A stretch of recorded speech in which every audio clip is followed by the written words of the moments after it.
오늘도 비록 우리의 몸은 피곤하고 졸음이 몰려오지만 주님께 나와서 기도하는 이 시간이 가장 기쁘고 즐겁습니다.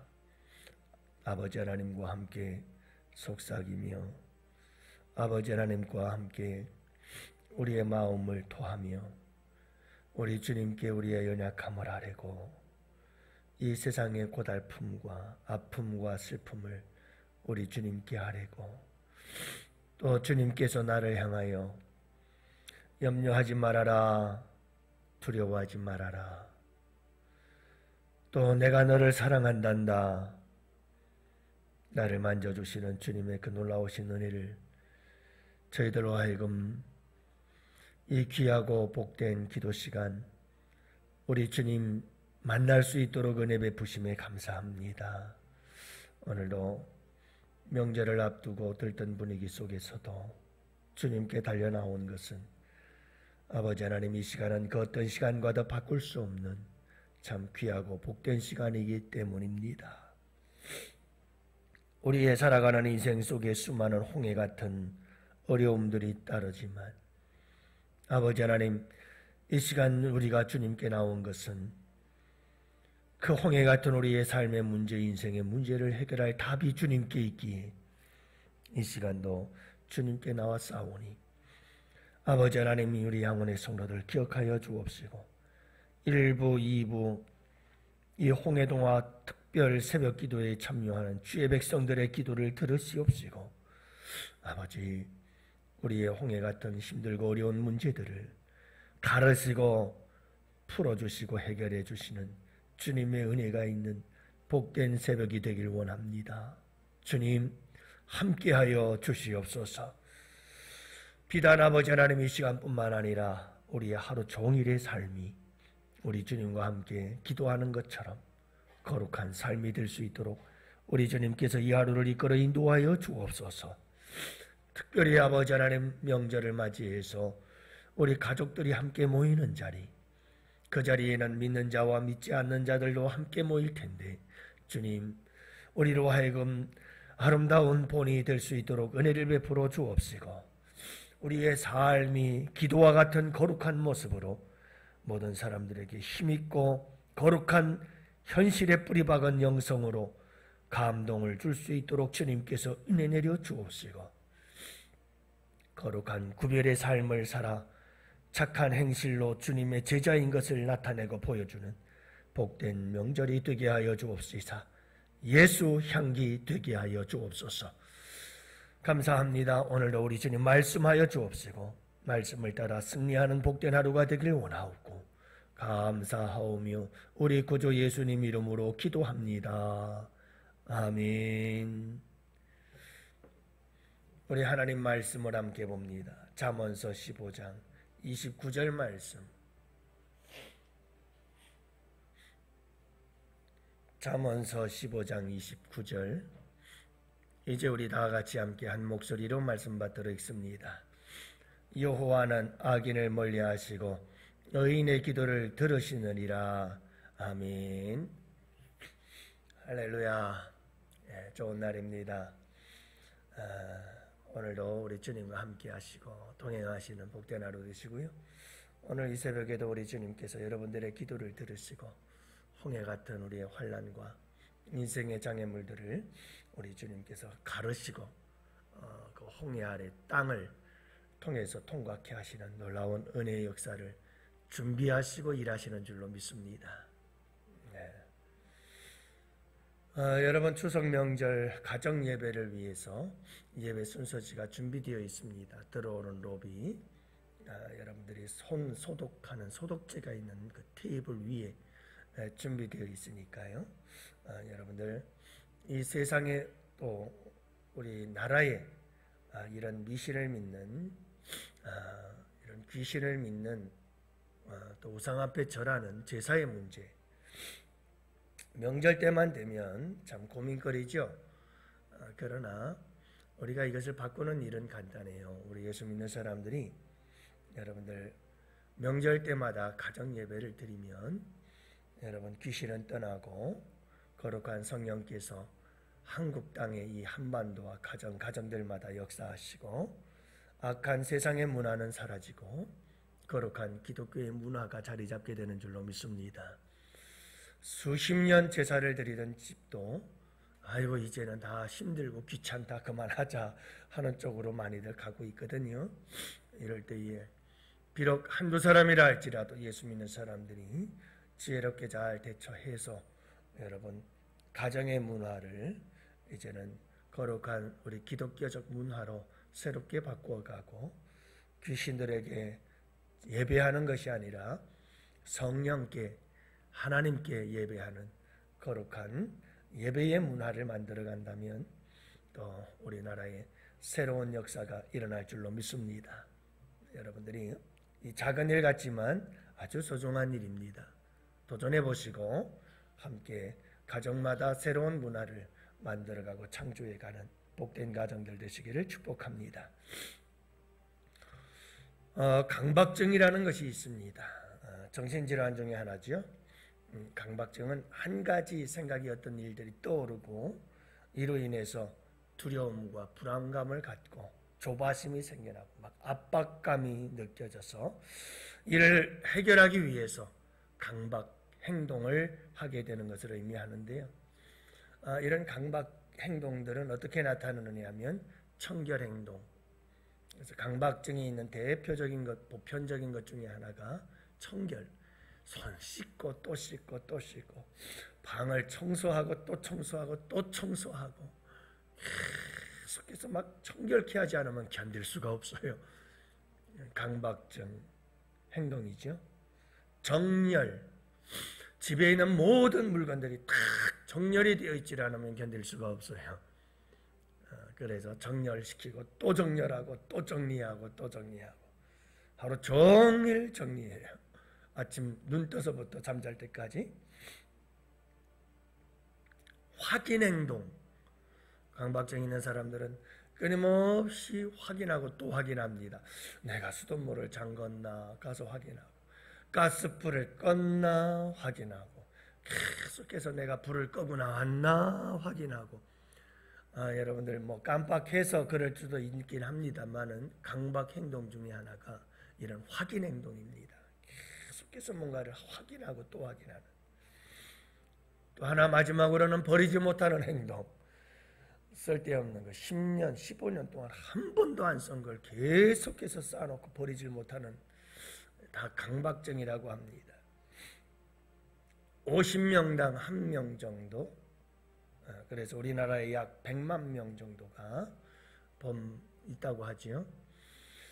또 다른 한 보고서에 의하면 직장인들의 70% 정도가 이런 강박증에 시달리고 있다고도 보도하고 있을 만큼 현대인들은 강박증에 시달리고 있습니다. 저는 이 모습을 바라보면서 우리 예수 믿는 사람들에 대해서 생각해 봤습니다. 신앙생활에 자유하지 못하고 이런 신앙생활도 강박증에 시달리는 사람들 많습니다. 여러분, 우리 예수 믿는 사람들은 예수 안에서 모든 것이 자유합니다. 먹는 것으로부터 시작해서 우리 예수님도 입으로 들어가는 게 들어온 게 없고 먹는 것에 대해서도 뭐 술과 담배와 같은 것들 외에 여러분 우리가 금지해야 될 것 몇몇 것 외에는 먹는 것도 자유하고 우리의 모든 삶이 자유함에 있습니다. 우리 주님은 갇힌 자에게 노임을 주시려고 오셨습니다. 그게 십자가입니다. 그래서 우리는 진리 안에서 자유함을 누려야 되는데 예수 믿는 사람들이 강박증에 시달립니다. 신앙생활 한다면서 오히려 신앙생활에 강박적인 이런 신앙생활하는 사람들이 많습니다. 왜 그런가 하면 율법주의에 매이면 강박증에 시달립니다. 불안한 거예요. 그래서 끊임없이 청결해야 돼요. 깨끗 막 너무나 강박증이. 정결한 삶. 너무 지나치면 강박증에 시달려요. 여러분, 우리는 끊임없이 정결한 삶을 살아야지. 그러나 넘어지고 쓰러져요. 그때마다 우리에게 주시는 놀라운 은혜가 십자가의 은혜예요. 그 예수 그리스도 안에서 자유할 수 있어야 돼요. 그리고 또 도전하고 도전하지만 항상 우리 안에는 불안, 초조함, 압박감, 여기에 시달리면 안 돼요. 절대로. 자유가 있어야 돼요. 여러분, 기도하지 않으면 벌을 받을 것 같은 막 불안감, 초조감, 그러다가 또 기도 생활 좀 하면 내가 기도를 많이 했다, 막 이런 자기 의와 우월감이, 교만함이 막 생겨나고. 여러분, 신앙생활은 그런 것 아닙니다. 항상 자유함이 있어야 됩니다. 강박증에 시달리면 안 돼요. 여러분, 우리는 이 기도응답에 대해서 강박한 마음을 가지고 있을 때는 많아요. 우리는 기도 응답받아야 한다. 어떻게 하면 기도가 응답받느냐.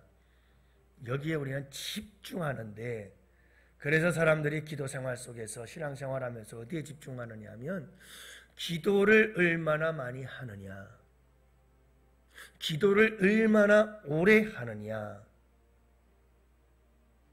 기도를 얼마나 간절하게 하느냐, 기도를 얼마나 깊이 하느냐, 기도를 얼마나 크게 소리질러 부르짖어 기도해야 되느냐, 막 이런 데 초점을 많이 맞췄죠. 그래야 기도 응답이 이루어진다.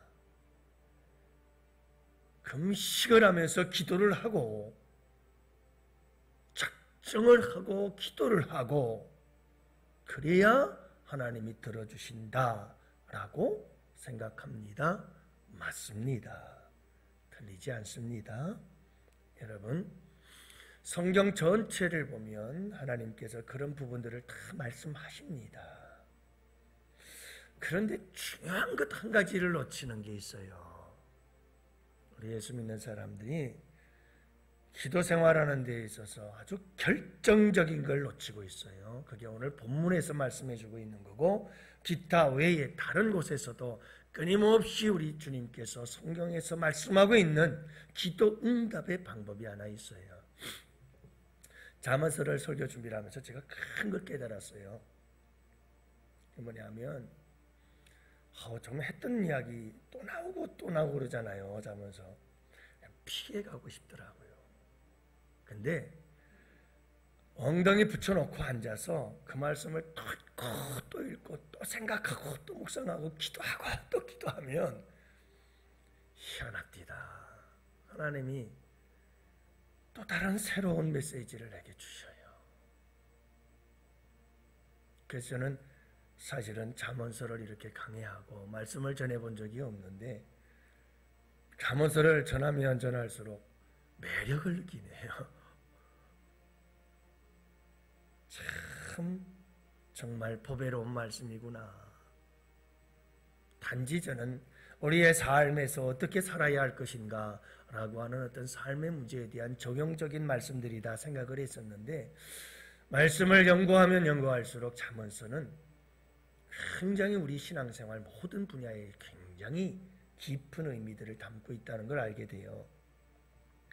여호와는 악인을 멀리하셔요.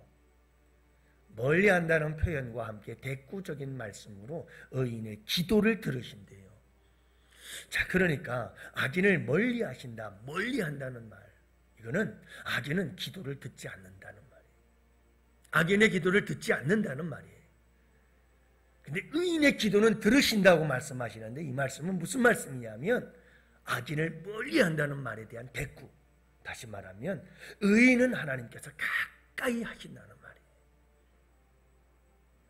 그래서 악인은 멀리하시고 악인의 기도는 듣지 아니하시고 의인의 기도를 들으시고, 악인은 멀리하시며 의인은 가까이 해주신다, 이 말이에요. 사랑하는 성도 여러분, 우리에게 중요한 것은 바로 이런 거예요. 악인과 의인은 어제 말씀을 드렸죠.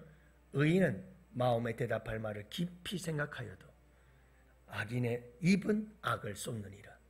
악인과 의인의 차이는 깊이 생각하느냐 안 하느냐, 말 한마디를 할 때마다 그 차이다. 깊이 생각하고 말 한마디 내뱉을 줄 아는 사람 의인이다. 아무 생각 없이 그냥 화가 나면 화가 나는 대로 감정대로 말을 쏟아붓기 시작하면 여지없다 악을 쏟아낸다. 그건 악인이다. 이게 어제 말씀이거든요. 오늘 말씀에 보면 악인과 의인에 대해서 얘기를 하는데 그 차이는 뭐냐? 기도에 있다는 거예요. 기도에 있다. 기도를 응답받고 응답받지 못함에 있다는 것을 말씀하고 있어요. 하나님은 악인을 멀리하시죠. 당연하죠. 악인은 사랑해요. 그런데 그 악인이 가지고 있는 죄악 때문에 하나님은 그를 멀리할 수밖에 없어요. 하나님은 의인의 기도를 들으셔요. 여러분, 악인은 하나님께서 멀리하지만 의인은 가까이 하셔요. 그러니까 의인은 하나님과 친밀한 거예요. 그래서 기도를 해도 하나님께서 들으신다라고 하는 말씀인데, 중요한 것은 이거는 그저 일반적인 생각인데 오늘 말씀이 우리에게 던지는 툭 하나 던져주고 있는 중요한 교훈이 하나 있어요. 그게 뭐냐면 관계다. 늘 말씀드리죠. 하나님과 가까이 하느냐 멀리 하느냐는 관계성을 말하고 있어요. 거리를 이야기하고도 있지만 관계성의 가까움과 멀다는 이 거리를 이야기를 하고 있는 거예요. 그러니까 여러분, 악인은 하나님께서 멀리 하신다. 죄악 때문에 하나님과 관계가 멀어질 수밖에 없다니까요. 의인은 가까이 하신다. 기도를 들으시면서 가까이 하니까 기도를 들으시고 기도를 들으시니까 가까이 하시는 거죠. 의인과의 관계, 이 관계는 밀접한 관계다. 친밀한 관계다. 하나님과 우리의 신앙생활은 관계다. 여러분, 이걸 우리가 잊지 말아야 돼요. 멀리한다, 가까이 한다. 이 개념은 거리의 개념이에요. 이건 관계적 거리. 하나님과 우리가 어떤 관계에 있는가, 어떤 관계의 거리가 있는가. 정말 하나님과 손잡고 같이 동행하는가, 아니면 하나님은 저기 떨어져 있고 나는 여기 있는가. 십자가의 길을 가는 예수님을 다 버리고 도망갔던 제자들, 특히 베드로처럼 멀찍이서 우리 주님을 바라보며 따라다가 다 예수님 부인하고 저주하는 그런 자리에 이르게 되어지는 이 거리의 문제거든요. 사랑하는 성도 여러분, 항상 하나님과 더불어 친밀하고 가까운 관계를 유지하시기를 축복해요. 그분이 내 안에 있잖아요. 내가 그분 안에 있고 그분이 내 안에 있고, 나는 그로 더불어 먹고 그는 나로 더불어 먹으리라. 이건 하나됨의 연합의 신비로운, 예수 그리스도와 나와의 신비로운 연합의 사건, 이것이 바로 예수 믿는 사건이거든요. 그러면 그분과 함께 끊임없이 교제하면서 친밀한 삶을 삶 속에서 계속해서 지켜가야 되는 거지요. 그러면서 오늘 말씀이 주시는 또 하나의 놀라운 도전이 있는데, 그것은 바로 기도 응답은 단순히 어떻게 기도하느냐 이 문제가 아니라 삶의 문제다. 이걸 말씀해 주고 있어요. 어떻게 살았느냐에 따라서 우리의 기도가 응답이 되어지느냐 응답되지 않느냐. 의인의 삶을 살았느냐 악인의 삶을 살았느냐, 오늘 말씀이 강조하는 게 그거거든요. 여호와는 악인을 멀리하시고 의인의 기도를 들으신다. 악인과 의인의 차이는 신중하게 깊이 생각하고 말하느냐 말하지 않느냐. 중요한 것은 여기서부터 이미 갈린 거예요. 우리가 어떤 삶을 살았느냐에 따라서 벌써 우리가 하나님과 더불어 멀어졌느냐 가까이 있느냐, 이 차이가 벌써 벌어진 거, 가까이 거리의 문제가 벌써 결정이 난 거예요. 하나님께서 이스라엘 백성들에게 늘 하시는 말씀 중에 하나가 그거였어요. 끊임없이 우상을 숭배하며 세상으로 나아가는 이스라엘 백성들에게 우리 주님이 강조했던 것은 너희들의 제사, 너희들의 기도 그게 중요한 게 아니다. 너희들의 삶이 엉망인데 나한테 나와가지고 자꾸 뭐 제사를 드린다. 여러분, 우리에게 중요한 것은 아까도 말씀드렸지만 어떻게 기도하냐가 중요하다는 건 말씀드렸어요. 그건 틀리는 게 아니에요. 하지만 그 중에 한 가지 아주 중요한 기도 응답의 요소 중에 하나는 우리의 삶이에요. 삶 속에서 하나님과 우리와의 거리예요. 그게 너무 중요해요. 여러분, 우리의 기도의 응답은 평소에 우리의 삶과 연관이 있어요. 우리의 기도의 응답이 평소에 우리가 주님과 함께 어떤 삶을 살아냈느냐, 하나님과 우리가 어떤 거리를 가지고 살아가느냐, 가까운 거리냐 먼 거리냐, 여러분 이 삶의 속에서 하나님과의 거리, 이게 기도 응답의 굉장히 중요한 요소다. 여러분 이걸 잊지 마세요. 이게 중요한 거예요.